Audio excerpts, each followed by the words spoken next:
question initially for Harold.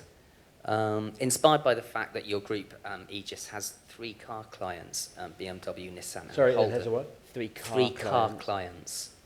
3 what? 3 what? car clients, automotive clients. No, they'll get more than that.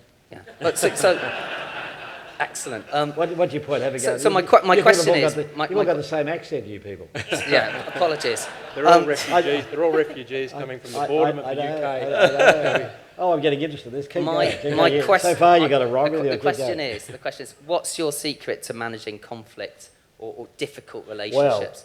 Well, when I started our business, I realised if I had one of everything, I'd go broke. That was the first thing. And I read a book about a man called J.P. Morgan.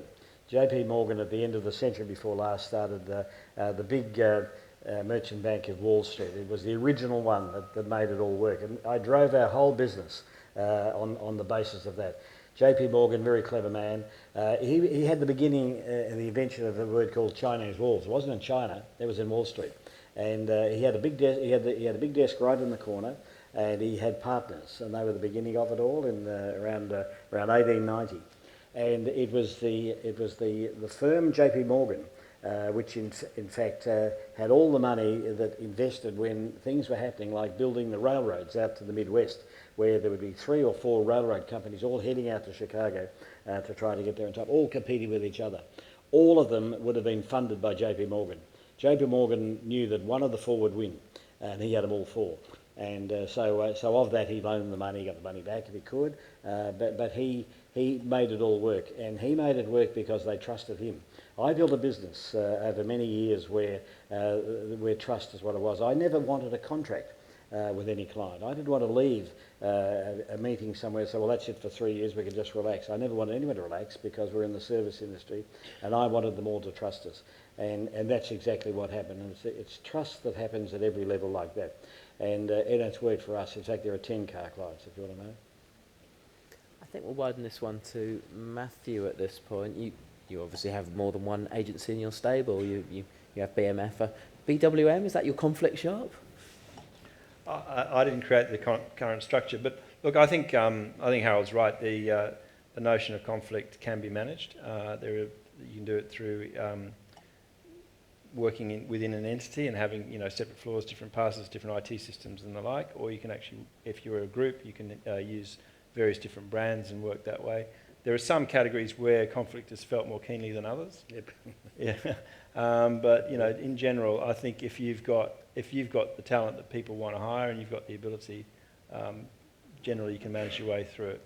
See, there are something like 40 plus car accounts in Australia. And there are 5 big advertising groups. Not going to work any other way. And as I get the impression when I talk to people working agency side, they generally tell me, no, it's not too much of a problem. And whenever I speak to marketers, they say it's a big issue for them. Somewhere in between the two, presumably the truth lies. Trouble, aren't you? But that's kind of in the job description. That's right, yeah. Look, I think conflict, a competitor in an agency for us, that would not be something that we would be positively predisposed to if we could avoid it. If we look at our panel, those conflicts generally don't exist. But sometimes you need to find the best in market, and the best in market might also be working on another company in your space. So you just need to be pragmatic about it, assess the situations on a case-by-case basis.